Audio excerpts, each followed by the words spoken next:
So the last chapter we read was 11. Remember what happened in 11? The witch was chasing the children with her sled, and then what happened with all the snow? It started melting really fast. And it was foggy, and Edmund was along, and they were going. They got stuck, I think. I'm going to read the very end of chapter 11 for you, the last couple lines. "This is no thaw," said the dwarf, suddenly stopping. "This is spring. What are we to do? Your winter has been destroyed. I tell you, this is Aslan's doing. If either of you mentions that name again," said the witch, "he shall be instantly killed." Chapter 12, Peter's first battle. While the dwarf and the white witch were saying these things, miles away the beavers and the children were walking on hour after hour into what seemed a delicious dream, actually. Long ago they had left their coats behind them, and by now they had even stopped saying to one another, "Look, there's a kingfisher," or "I see bluebells," or "What was that lovely smell?" or "Just listen to that thrush," which is a type of bird. They walked on in silence, drinking it all in, passing through patches of warm sunlight, and then under cool green thickets, and out again into wide, mossy glades where tall elm trees raised their leafy roofs far overhead, and then into the dense masses of flowering currants, and among hawthorn bushes where the sweet smell was almost overpowering.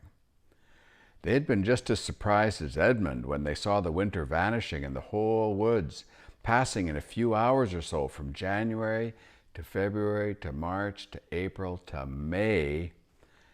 They hadn't even known for certain, as the witch did know, that this was what would happen when Aslan came to Narnia, but they all knew that it was her spells which had produced the endless winter, and therefore they all knew when this magic began that something had gone wrong, and badly wrong, with the witch's schemes.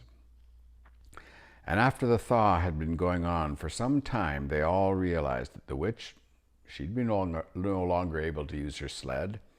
After that, they didn't hurry quite so much, and they allowed themselves more rests and longer rests. They were pretty tired by now, of course, but not what I'd call bitterly tired, only slow and feeling very dreamy and quiet inside, as one does when one is coming to the end of a long day that you spent out in the open air. Susan had a slight blister on one heel. They had left the course of the big river some time ago, for one had to turn a little to the right, that means a little to the south for them, to reach the place of the stone table.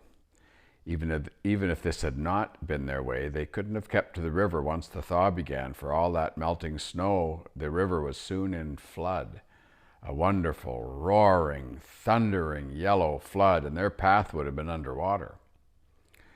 And now the sun was getting low, and the light redder, and the shadows longer, and the flowers began to think about closing. "Won't be long now," said Mr. Beaver, and he began leading them uphill across some very deep, springy moss. The moss felt nice under their tired feet, and he led them into a place where only tall trees grew, very wide apart. The climb, coming at the end of the long day, made them all pant and blow, and just as Lucy was wondering whether she could easily get to the top without another long rest, suddenly they were at the top. And this is what they saw.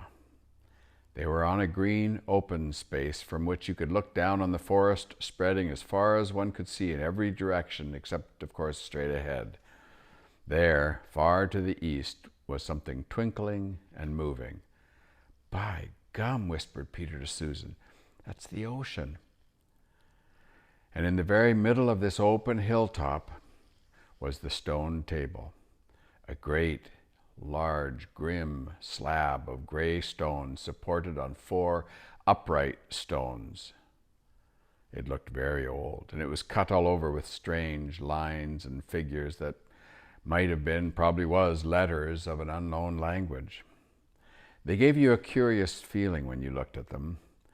The next thing they saw was a pavilion, that's a large tent, pitched on one side out of the open place. A wonderful pavilion it was, and especially now when the light of the setting sun fell on it, with the sides of what looked like yellow silk and cords of crimson and tent pegs of ivory, and high above it, on a pole, a banner which bore a red, rampant lion fluttering in the breeze, which was blowing in their faces coming from the far-off ocean. While they were looking at this, they heard a sound of music on their right, and turning in that direction, they saw what they had come to see. Aslan stood in the center of a group of creatures who had grouped themselves around him in the shape of a half-moon. There were tree women there, and well women, dryads and naiads, as they used to be called in our world, who had stringed instruments. It was they who made the music. There were 4 great centaurs. The horse part of them was like huge English farm horses, and the man part of them was like stern but beautiful giants. There was also a unicorn, and a bull with the head of a man, and a pelican, and an eagle, a great dog. And next to Aslan stood 2 leopards, one of whom carried his crown, and the other his standard.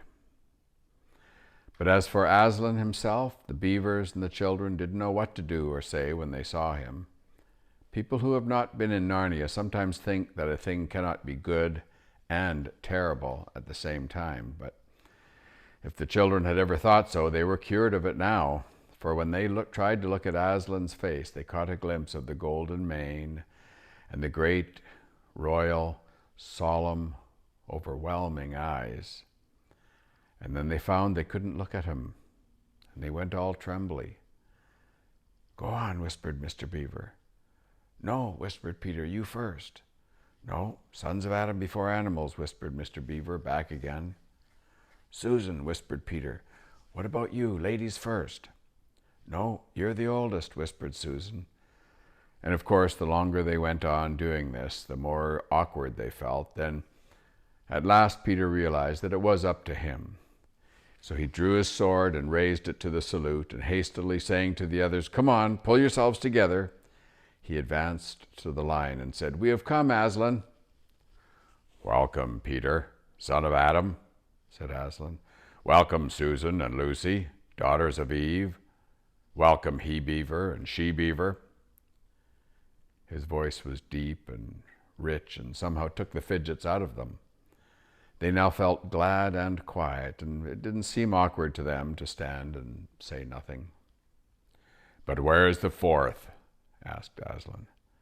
He has tried to betray them and joined the White Witch, O Aslan," said Mr. Beaver, and then something made Peter say, "That was partly my fault, Aslan. I was angry with him, and I think that helped him go wrong."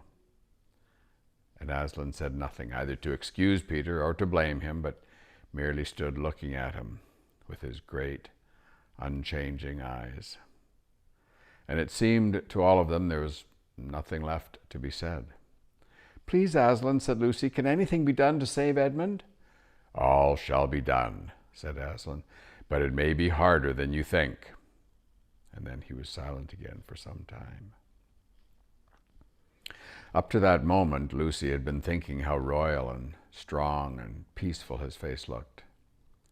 Now it suddenly came into her head that he looked sad as well. But next minute that expression was quite gone. The lion shook his mane and clapped his paws together. Terrible paws, thought Lucy, if he didn't know how to velvet them. Do you know what velveting paws means? It's when a cat or a lion pulls its claws back and all you can feel is the soft, velvety paw. And Aslan said, "Meanwhile, let the feast be prepared. Ladies, take these daughters of Eve to the pavilion and minister to them." When the girls had gone, Aslan laid his paw, and though it was velveted, it was very heavy. He laid it on Peter's shoulder and said, "Come, son of Adam, and I will show you a far-off sight of the castle where you are to be king." And Peter, with his sword still drawn in his hand, went with the lion to the eastern edge of the hilltop. There, a beautiful sight met their eyes. The sun was setting behind their back. That meant that the whole country below them lay in the evening light, forest and hills and valleys, and winding away like a silver snake the lower part of the great river. And beyond all of this, miles away, was the sea. And beyond the sea, the sky full of clouds which were just turning rose color with the reflection of the sunset.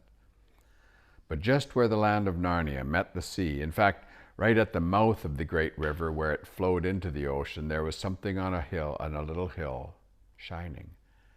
Now it was shining because it was a castle, and of course the sunlight was reflected from all the windows which looked towards Peter and the sunset, but to Peter it looked like a great star resting on the seashore. "That, O man," said Aslan, "is Cair Paravel of the Four Thrones, in one of which you must sit as king. I show it to you because you are the firstborn, and you will be high king over all the rest." And once more Peter said nothing. For at that moment a strange noise woke the silence suddenly. It was a bugle, but richer. "It is your sister's horn," said Aslan to Peter in a low voice, so low as to be almost a purr, as if it is not disrespectful to think of a lion purring. For a moment Peter didn't understand. Then when he saw all the other creatures start forward, he heard Aslan say with a wave of his paw, "Back! Let the prince win his spurs." He did understand and set off running just as hard as he could to the pavilion. And there he saw a dreadful sight. The naiads and dryads were scattering in every direction. Lucy was running towards him just as fast as her short legs would carry her, and her face was as white as paper. Then he saw Susan make a dash for a tree and swing herself up, followed by a huge gray beast. At first Peter thought it was a bear. Then he thought it looked like an Alsatian, which is a type of dog, but it was far too big to be a dog. Then he realized it was a wolf. A wolf standing on its hind legs with its front paws against the tree trunk, snapping and snarling. All the hair on its back stood up on end. Susan had not been able to get higher than the second big branch. One of her legs hung down so that her foot was only an inch or so above the snapping teeth. Peter wondered why she didn't get higher, or at least take a better grip, but then he realized she was just about going to faint, and that if she fainted, she would fall off. Peter did not feel very brave. Indeed, he felt he was going to be sick, but that made no difference to what he had to do. In spite of his fear, he rushed straight up to the monster and aimed a slash of his sword at his side. That stroke never reached the wolf. Quick as lightning, it turned around, its eyes flaming and its mouth wide open in a howl of anger. If it had not been so angry that it simply had to howl, it would have gotten him by the throat at once. As it was, though all this happened too quickly for Peter to think at all, he had just time to duck down and plunge his sword as hard as he could between the brute's forelegs into its heart. Then came a horrible, confused moment, like something in a nightmare.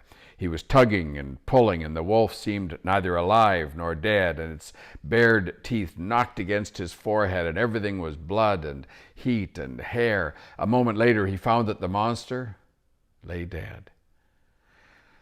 And he had pulled his sword out of it and was straightening his back and rubbing the sweat off his face and out of his eyes. He felt tired all over. And then after a little bit, Susan came down the tree. She and Peter felt pretty shaky when they met. And, well, I won't say there wasn't some kissing and crying on both sides, but, in Narnia, no one thinks any worse of you for that. "Quick, quick," shouted the voice of Aslan. "Centaurs, eagles, I see another wolf in the thickets. There, behind you. He has just darted away. After him, all of you. He will be going to his mistress. Now is your chance to find the witch and rescue the fourth son of Adam." And instantly, with a thunder of hooves and beating of wings, a dozen or so of the swiftest creatures disappeared into the gathering darkness. Peter, still out of breath, turned and saw Aslan close at hand. "You have forgotten to clean your sword," said Aslan. It was true. Peter blushed with embarrassment when he looked at the bright blade and saw it all smeared with the wolf's hair and blood. He stooped down and wiped it quite clean on the grass, and then wiped it quite dry on his coat. "Hand it to me and kneel, son of Adam," said Aslan. And when Peter had done so, Aslan struck him with the flat of the blade and said, "Rise up, Sir Peter, wolf's bane, And whatever happens, never forget to wipe your sword. So that was Peter's first battle. Chapter 13 is called Deep Magic from the Dawn of Time. So things are getting pretty tense. You better make sure you're back here bright and early tomorrow so we can listen to chapter 13. Okay, you have a good night.